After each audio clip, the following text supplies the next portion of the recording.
When we stood up for women and reproductive freedom, they said no. When we brought manufacturing back to America, they said no. When we answered the urgent call to protect our planet and invest in clean energy and create tens of millions of good-paying jobs, they said no. Let me correct the record. Jim Jordan is an effective legislator.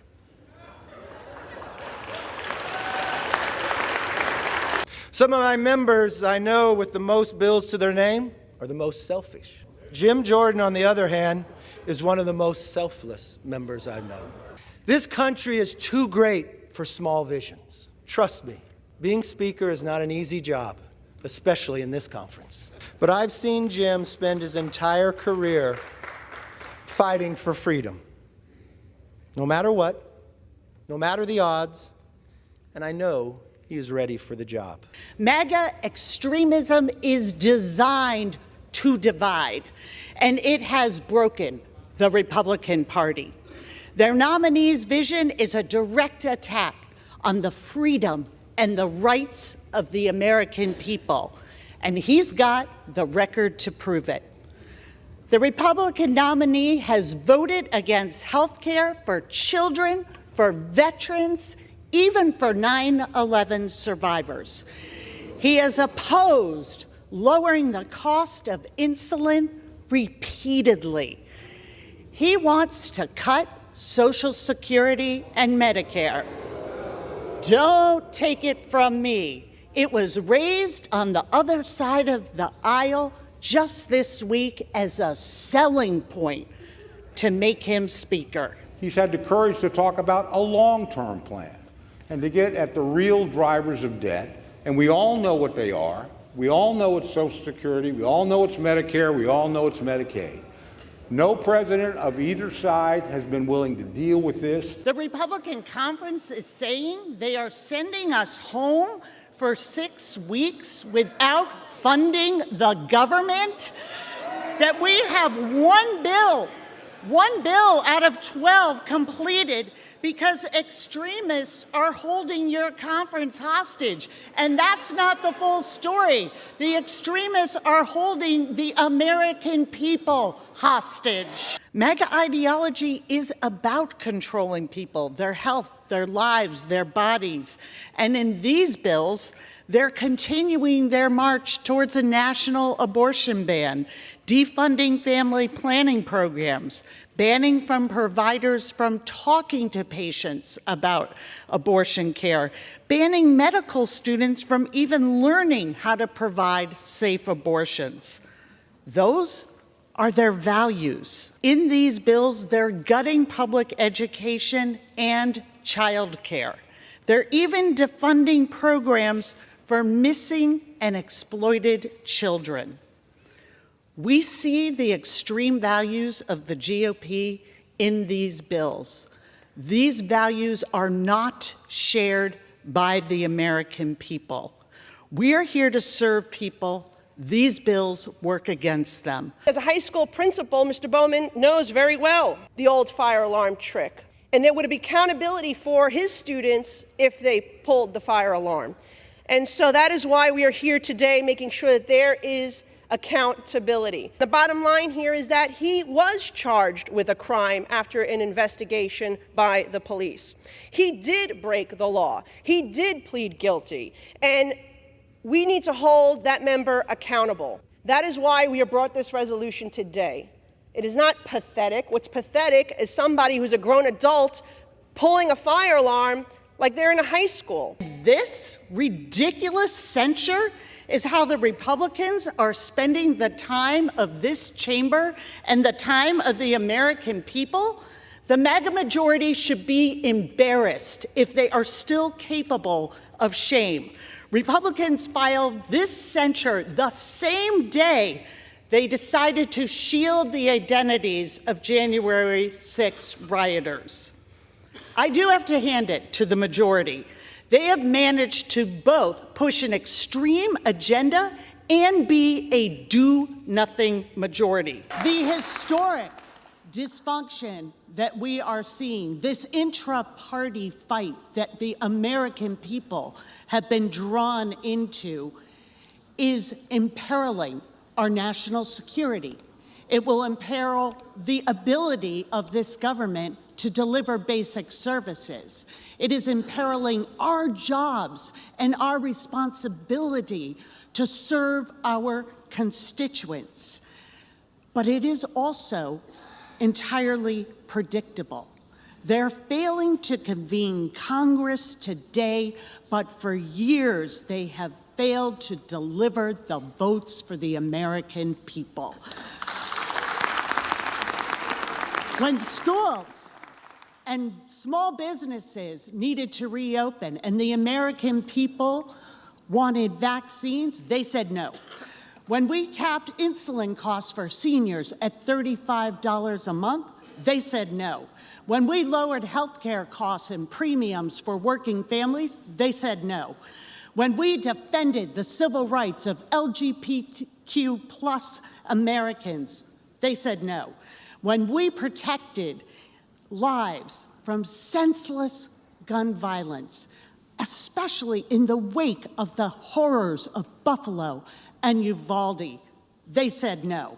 When we said women deserve equal pay for equal work, they said no. When we said that childcare and paid family leave should be available to every worker in this country, to every family, they said no. When we secured the fundamental right to vote for every single American, they said no. When we stood by our veterans and expanded their access to health care, they said no. When we defended our democracy 2 years ago tomorrow from a tyrannical president following the January 6th insurrection, they said no. House Democrats will stand together. We will stand for the American people. I don't know how my colleagues across the aisle who voted for the Default on America Act are going to look our veterans in the eye this Memorial Day. You have presented our country with an impossible choice: devastating cuts or devastating default, hungry families or homeless seniors, kids without classrooms or parents without jobs, empty VA clinics or empty savings account. And now you're sending us home with no resolution. That's the plan: to default, to run out the clock. Well, I have some good news for you. 213, every single member of the Democratic caucus has signed the discharge petition.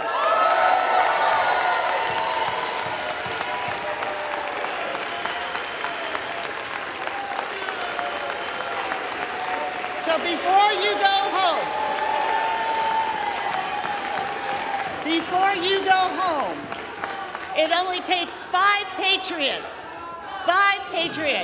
to join us in the fight for the American people.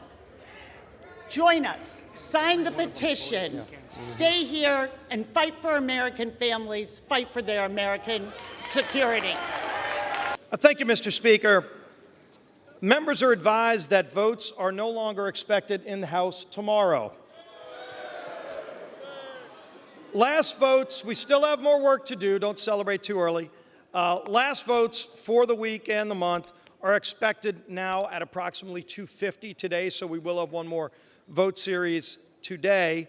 Then we will be finished for the August work period. I'll remind the House that just during this month, this House has completed the National Defense Authorization Act, the FAA Reauthorization Act, the Schools No Shelter Act, and we just passed, of course, the Military Construction and Veterans Affairs Appropriations Act to make sure that our veterans,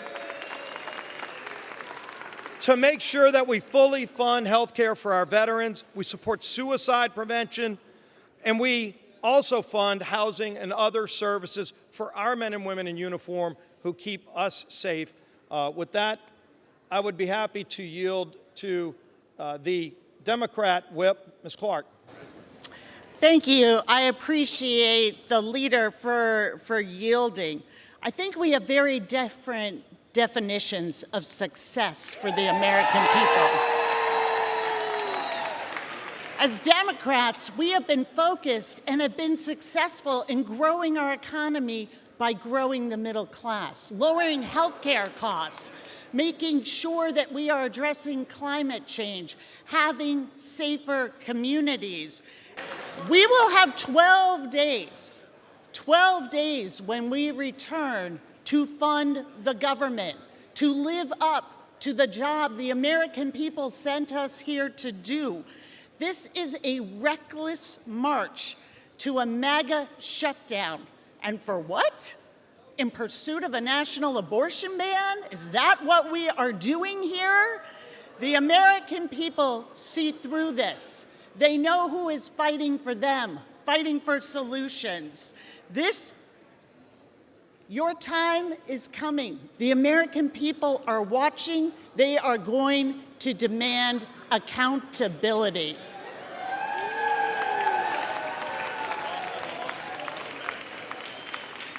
We should be staying here, completing these appropriation bills, stripping out the toxic, divisive, bigoted riders that have been put on these bills, and get back to work for freedom and for our economy and the American family. I yield back. Mr. Leader, we are going to continue to stand in this country for some basic principles. That we are sent here for the American people, that we are sent here to defend their freedom, that we are sent here to grow an economy that isn't just for the wealthy and well-connected, but is for the American family. That's the work we're doing. That is the basis of the great economic news coming out, and we are going to continue that fight. We hope that you will say no to extremism, to hatred, to bigotry, that is put into these appropriation bills, and say yes to solutions and fairness for the American people, and to build an economy where they can see themselves. Funding our government is our basic job. The comments from the GOP conference about how we could go into a MAGA shutdown and it wouldn't matter are outrageous. The last time we had a shutdown, it was $11 billion out of this economy. And don't talk to us about standing for veterans when the GOP was the ones that have cut veterans' housing, has cut their health care, has said to our women, our active women, military women, said it is okay to ask our military women to fight. You have said to our active duty women that it is okay to fight for freedom for our country, but we are going to take your freedom away. That is not okay. I yield back. 212. It's a New York area code. And it's our call for a speaker of integrity, intelligence, and inclusion.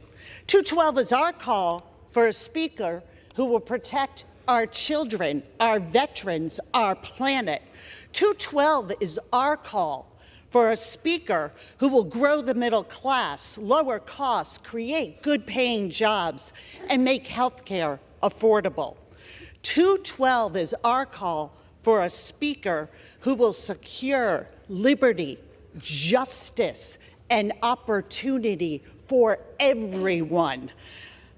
Well, the unanimous call of 212 House Democrats has been answered by our nominee for Speaker, the gentleman from Brooklyn, the leader of our House Democratic Caucus, the Honorable Hakeem Jeffries.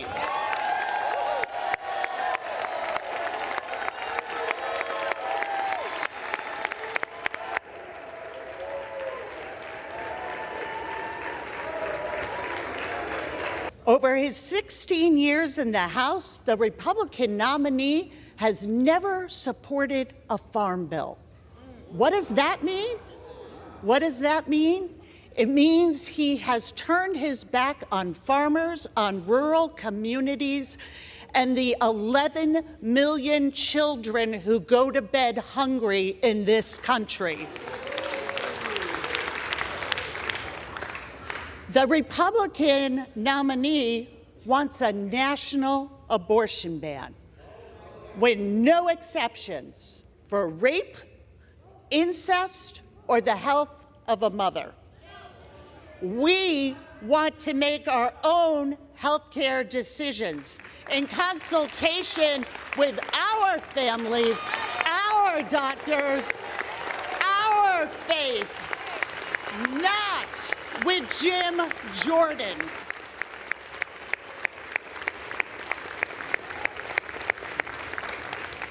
The Republican nominee plotted to overturn the 2020 election, traffics in misinformation, and is a true threat to our democracy and our Constitution.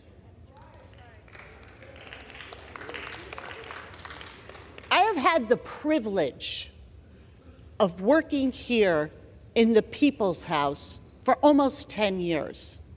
And I've gotten to know many of my colleagues on the other side of the aisle.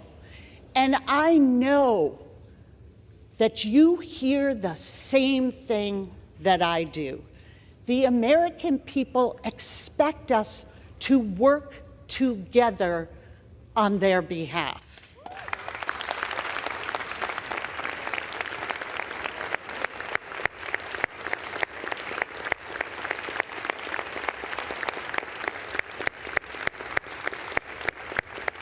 It is not too late for the majority to choose a bipartisan path forward to reopen the House.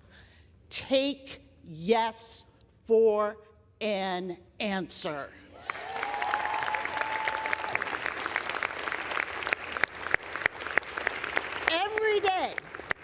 Every day, the majority chooses to engage in a Republican civil war that is threatening their own members instead of engaging with us in the work of the American people is a day that weakens this institution and the standing of our country. We need a speaker who will govern through consensus, not conflict. We need a speaker worthy of wielding that gavel, a leader who will defend democracy, not degrade it. More than ever, we need proven, patriotic, people-first leadership. And that is why I am proud to nominate Hakeem Jeffries as Speaker of the House.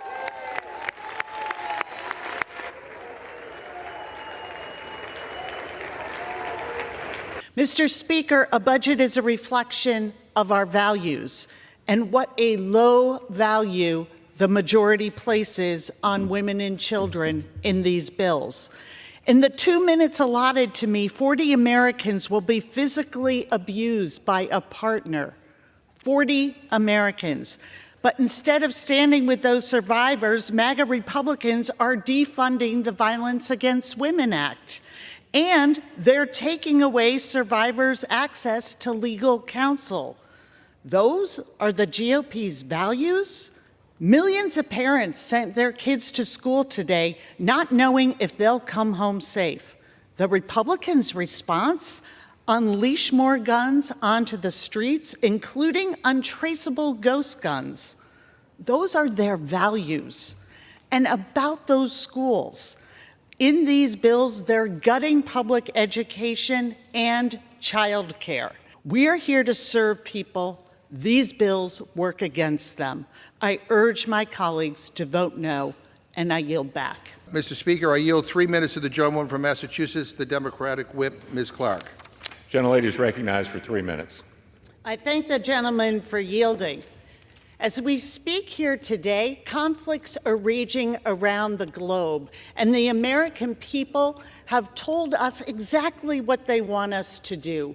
Democracy is under siege. Putin is salivating at the prospect that Republicans might abandon Ukraine. 70,000 child care centers are on the verge of shutting down because the GOP let vital funding expire. We don't even have a budget, despite the fact that we voted for those top-line numbers back in June. They have managed to both push an extreme agenda and be a do-nothing majority. They've done nothing to make families freer, safer, or more confident in their future. Instead, they have voted against lowering the cost of insulin, affordable housing, and gun safety. They've done nothing to promote freedom, but they do not miss an opportunity to vote for abortion bans, book bans, and tax cheats. Just last week, the majority's leadership said no to holding George Santos accountable after a motion to expel was made by the Republican chairman of the Ethics Commission. But today, they bring this to the floor. A censure isn't a substitute for a policy agenda. It isn't filler when you have nothing to offer the American people. Vote no on this sham resolution. I yield back. Gentlelady yields back. Gentleman from Massachusetts reserves. The MAGA majority is putting forward an impeachment inquiry even as their own leaders admit there's no evidence of wrongdoing. They've already reviewed tens of thousands of documents, interviewed dozens of witnesses, and nothing. Why? Because this has never been about the truth. This is about avenging Donald Trump. This is about undermining our democracy and influencing the 2024 election. President Ford once said, "Truth is the glue that holds government together." Mr. Speaker, it's truth that allows this chamber to function. Abandoning truth in favor of political gamesmanship creates nothing but chaos. That dysfunction isn't a byproduct of the majority's behavior, it's the point. They don't want government to function. They've sought nothing in service of the American people, nothing to lower costs, nothing to create good-paying jobs, to grow the middle class, to make everyday people feel more secure. What has the majority delivered? The kind of extremism that chooses rich tax cheats over working people, that obstructs the ballot box and hikes the cost of health care, that protects guns over kids, that bans abortion and criminalizes doctors, that rewards polluters and corporate greed and tells everyday Americans, you foot the bill. This sham impeachment is below the dignity of the people's house. It is an affront to the people who sent us here to work for them. What a disgrace. I yield back.